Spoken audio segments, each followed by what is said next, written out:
Huddle up, team, and thank you so much for joining us. Today's video, we are going to help you win your money mind game so you can live in greater freedom and wealth. That's right. And guys, I want to encourage you, don't listen to should heads. Okay. And don't you be a should head. Oh my gosh. Everybody's out there trying to tell you, you should do this. You should do that. And you're telling yourself, oh my gosh, I should be further along than what I am. Stop it. Okay. All this shoulding is a steaming pile of crap, and it's not good for you. It's not healthy. It's not helping you. Right. So we got to change it up. Toxic. Right? Yeah. It's time to decide, what do you want? Right. Okay? What do you want? We got to decide, and we're going to help you in this video today, but it's time to decide, what do you want, and then get after it. Are you ready? I'm ready, Coach. Put me in. All right, perfect. So by the end of the video today, we're going to go over 3 tips to help you win your money mind games, okay? And stop being a should head and know how to respond to the should heads around you so they don't affect you anymore. So before we get started though, welcome. We are John and Tara Thorman. This is Financial Success Coach, and we would love if you would crush that like button so the algos, can get us around to help more people. And be sure to subscribe to the channel. But if you got a great comment, be sure to leave that below as well. If it's not great, don't bother. Right? Okay, so let's get right into this. Here's some signs of a should head. All right? Needs versus wants. Okay? Now, I've been actually listening to an Audible book, right? When we go exercise in the morning, I listen to Audible books, and I'm reading right now 10X is Easier Than 2X by Dan Sullivan and Dr. Benjamin Hardy. And so good. So one of the chapters is discussing the importance of embracing abundance, okay, and rejecting scarcity. And it's about living your life intentionally according to what you want. And you got to know what you want so that you can move in that direction and not being restricted or confined or guilted into living according to need, and especially living according to what others tell you you should be doing. So we got to dump that. So being a should head is being focused on needs, right? It is rooted in scarcity and comparison, okay? And scarcity is limits and lack. Gross, right? And comparison is a thief, okay? Because it robs you of your joy. So being a should head is playing a zero-sum game. If you want to have something more of what you want, of what you love, then that means someone else has to get less of what they want or what they love. That's terrible. That's not how this game is played. Okay, that is not how this game is played. Picture this, if you will. You love pie, right? Think of your favorite pie. I wrote apple, but I love pecan pie. Pumpkin pie. I love pumpkin pie, lemon meringue, rhubarb pie Grandma used to make. Okay. Think of your favorite pie, okay?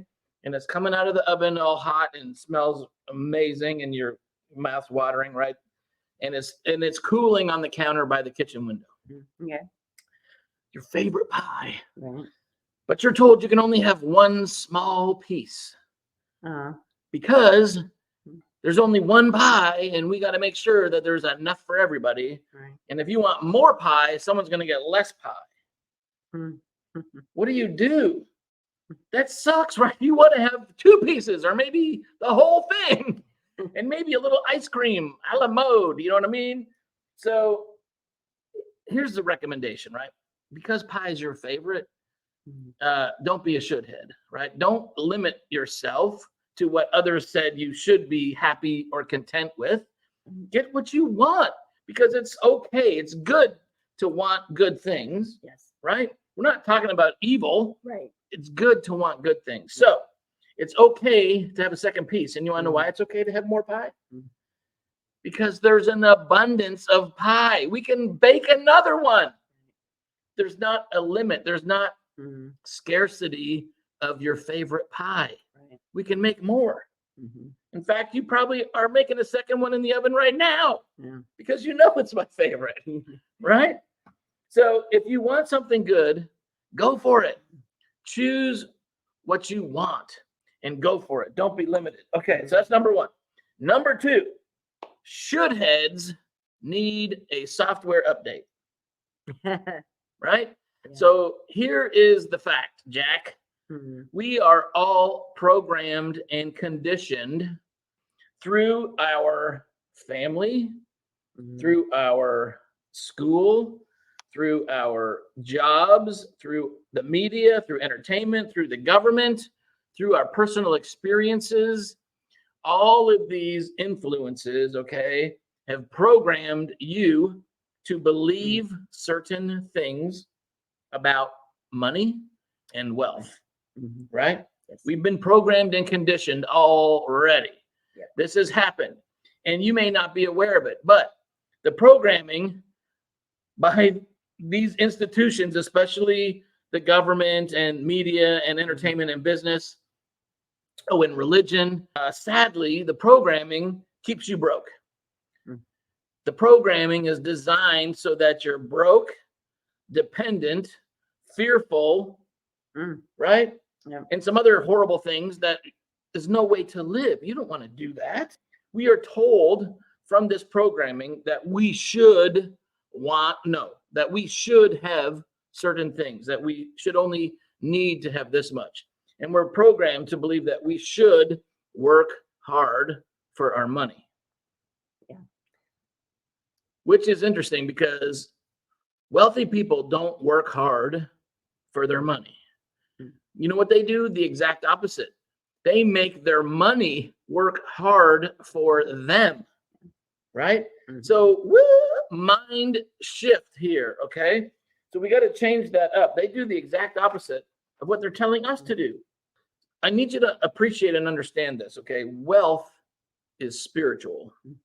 Wealth is infinite, okay? Wealth is found and accumulated by creating more value for more people outside of yourself. As you create more value, okay, you become more valuable. As you become more valuable, then you will get paid more money. And then as you get paid more money, then you can put that into creating more wealth, right? So, true wealth, you guys, all right, there's 4 ways that is manifest. There's 4 types of freedom. The first is your freedom of time, right? When you can make your schedule and do what it is you want to do when you want to do it. That's the first freedom, is time. The second one is money, okay? The third one is freedom of relationships, okay? And the fourth one is freedom of your purpose. Where you can live your purpose intentionally. Now, we're not going to unpack all that, okay? But that is why we want to have freedom and wealth, is so that you can live in that space, okay? But number 3, we keep rolling here. Number 3, should heads measure the wrong things? That is true. I like this one a lot, okay? And again, this is from the book. Yeah. But have you ever said to yourself, ugh, I should be further along in my career than I am? Mhm. I should have a bigger house. I should have more money saved. I should have more money in my 401k or my retirement account. Or I should fill in the blank. Yeah. What are you telling yourself that you should? Here is a powerful tool, all right, to win this mind game and transform your life. In the book, the authors talk about this concept of living in the gap or the gain. Okay. Okay. I love this. All right. The gap is the difference you see when you measure your life against your ideals. And your ideals are these arbitrary standards that you establish for yourself. Okay. But the ideals, I mean, they're good to have, but ideals are unrealistic and unachievable. Right. Okay. So it's kind of like the horizon, right? In where the sky meets the ground, right? Where the sky meets the earth, that horizon. As you walk towards the horizon moves away from you Mm, with every step. right. You're never going to get there. Right. You'll never reach the horizon. And that is the same with your ideals. You'll never get there. You'll never reach the ideals because as you make progress, the ideals move further into the future, Mhm. into a higher realm, if you will, right? So the ideals are the same. They're useful for direction, but you're never going to get there. When you live in the gap, you look at your current state in relationship to your ideals. Okay. Okay. And what that does is that messes you up because you're not where you should be. Yeah. And so everything is trash. Right? Everything is garbage. It's all rubble. It doesn't matter because you're not where you should be and you beat yourself up. Mhm. Living in the gap is a place of deficiency. You'll feel like a failure. Mhm. You'll feel discouraged and depressed. And this is interesting. Successful entrepreneurs, successful executives, you would think that they would feel a sense of accomplishment and satisfaction and confidence from what they've been able to do. Okay. But this messes with your mind. It's weird in the fact that these are the very same people that live in the gap. Mm. They don't see the success. They just see the gap. They see the distance between where they are and where they should be. And they'll defend that position. Okay. They'll defend it by saying, oh, this is what gives me, motivation and drive to accomplish more. But they miss the point and it harms them. It's not beneficial. It's not helpful. Mm. They're worse off as a result. Okay. I'll tell you a little story. In Mm. my late 40s, which is not that long ago, I was dreading 50. Yeah. Okay. You were. Not a good time, particularly in my life. I was miserable. I was unhappy. I was dissatisfied. I was not fit. Okay. Physically, mentally, or spiritually, I was not fit. And Mhm. and maybe you've heard of the term before, midlife crisis. I think I had one, Mhm. right? Not good, toxic, not a good place. I was so unhappy. I was miserable. And here's why. I was not Mhm. where I thought I should be. I was in the gap big time, measuring where I was against my ideals. And the whole measuring is a trap. It is. So not a good place to be in, okay? I wish I had known about the gap in the gain back then. That would have been pretty helpful, okay? But I'm here with encouragement. You can change your life, okay? You can change your life and you can switch from being in this gap, which is not a good, healthy state, and live in the gain. Mm. To be in the gain is completely different, right? So the gap, you're measuring forward to the horizon against your ideals, okay? Unhealthy, not helpful. Don't do that. To live in the gain, turn around. It's backwards. What you're doing now is you're looking into your past to see how far you've come. Mm. Now you're in a position where you can appreciate all the gains that you've already made. Because if you don't look at them, you forget, ignore, and neglect and reject them, right? And you must. Yeah. So the row. Yeah. So the row. So thank you. So it reminds me of this Hebrew concept of time, okay? And it's been described as you're sitting in a rowboat. Have you ever been in a rowboat? Mhm. Not a canoe. You're sitting in a rowboat Mhm. and you're rowing. And when you're rowing, you're facing backwards, okay? Forward is behind you. So picture you're rowing the boat, you're rowing backwards into the future. Your focus is not on the future, the uncertain, the unknown, the incomprehensible.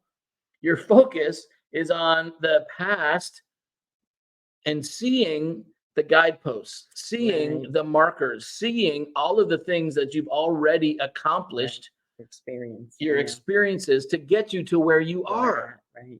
All your Ebenezer's. Yeah, Mm. It's really cool. completely. And you can navigate Mm. by looking at all the markers along the shore Yeah. Mhm. while you're going. Right. And the beauty of it is it also Mhm. will remind you of the faithfulness of God in your lifetime. Mhm.